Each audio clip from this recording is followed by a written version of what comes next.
Hi viewers, welcome to my channel.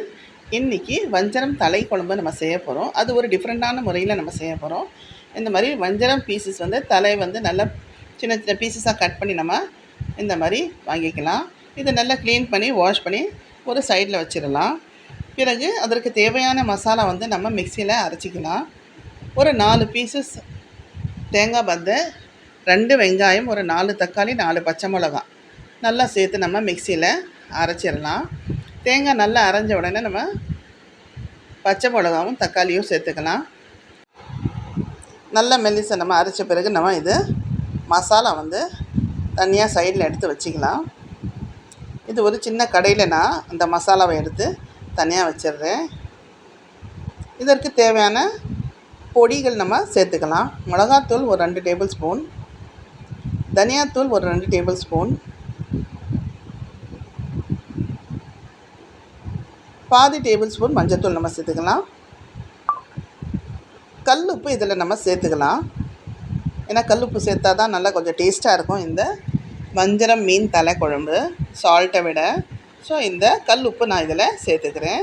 சேர்த்துட்டு நல்லா mix பண்ணிடலாம். இதை அதுலேயே நம்ம கொத்தமல்லி தலையை அதில் சேர்த்துக்கலாம். சேர்த்துட்டு தனியாக வச்சிடலாம். இப்போ தாளிப்பு ஒரு கடையில் நல்லெண்ணெயை விட்டுக்கோங்க. அதில் ஒரு சின்ன வெங்காயம் கட் பண்ணி சேர்த்துக்கலாம். சாப் பண்ணி நல்லா மெலிசாக சேர்த்துட்டு நல்லா ஃப்ரை பண்ணுங்கள். நல்லா ப்ரௌன் கலர் வரட்டும். நல்லா ப்ரௌன் கலர் ஆன உடனே அதில் 1.5 டேபிள் ஸ்பூன் அளவுக்கு நம்ம இஞ்சி பூண்டு பேஸ்ட்டு சேர்க்க போகிறோம். இந்த மீன் குழம்புக்கு நம்ம இஞ்சி பூண்டு பேஸ்ட் சேர்த்துட்டு ஒரு குருமா ஸ்டைலில் நம்ம இந்த மீன் தலை குழம்பு செஞ்சு ட்ரை பண்ணி நீங்கள் கண்டிப்பாக டேஸ்ட் பண்ணி பாருங்கள். உங்களுக்கு கண்டிப்பாக பிடிக்கும்னு நினைக்கிறேன்.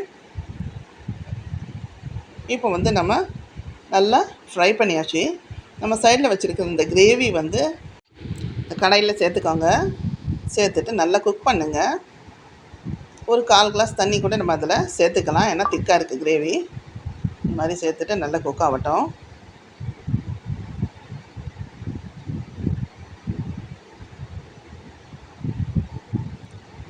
பாருங்கள், நல்லா இந்த கிரேவி குக் ஆகிடுச்சு. இந்த நேரத்தில் நம்ம வாஷ் பண்ணி வச்சுருக்கிற மீன் தலையை வஞ்சர மீன் தலை நான் இதில் சேர்த்துக்கிறேன். ஒரு 1 கிலோ இருக்கும் இந்த வஞ்சர மீன் தலை. ஸோ இந்த கிரேவிக்கு நான் சேர்த்துருக்கேன். இந்த மாதிரி சேர்த்துக்கோங்க.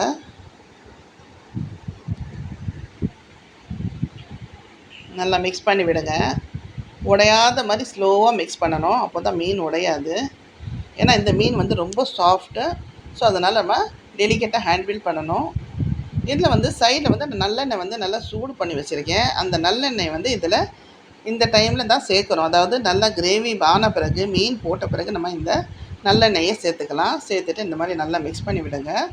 அப்போ தான் இந்த கிரேவி ரொம்ப டேஸ்ட்டாகவும் சுவையாகவும் இருக்கும். பாருங்கள், தட்டு நம்ம மூடி வச்சிடலாம் ஒரு 10 மினிட்ஸ்க்கு. அவ்வளோதான், சூப்பராக வஞ்சரம் மீன் தலை குழம்பு ரெடி ஆகிடுச்சு, குக் ஆகிடுச்சு. பாருங்கள் எவ்வளோ அழகாக வாசனை. நீங்கள் இது சாதத்துக்கு, தோசை, இட்லி, சப்பாத்தி எதுக்கு வேணாலும் நீங்கள் சாப்பிட்லாம். இது குருமா ஸ்டைலில் நம்ம சேர்த்துருக்கோம். புளி சேர்க்கலை. இந்த மாதிரி நீங்கள் கண்டிப்பாக ட்ரை பண்ணி பாருங்கள். உங்களுக்கு கண்டிப்பாக பிடிக்கும்னு நினைக்கிறேன். இந்த ரெசிபி உங்களுக்கு பிடிச்சிருந்ததுன்னா இந்த வீடியோவை லைக் பண்ணுங்கள், ஷேர் பண்ணுங்கள், கமெண்ட் பண்ணுங்கள். மறக்காமல் பானுஸ் கிராண்ட் ஃபீஸ்ட் சேனலை சப்ஸ்கிரைப் பண்ணிடுங்க. தேங்க்யூ.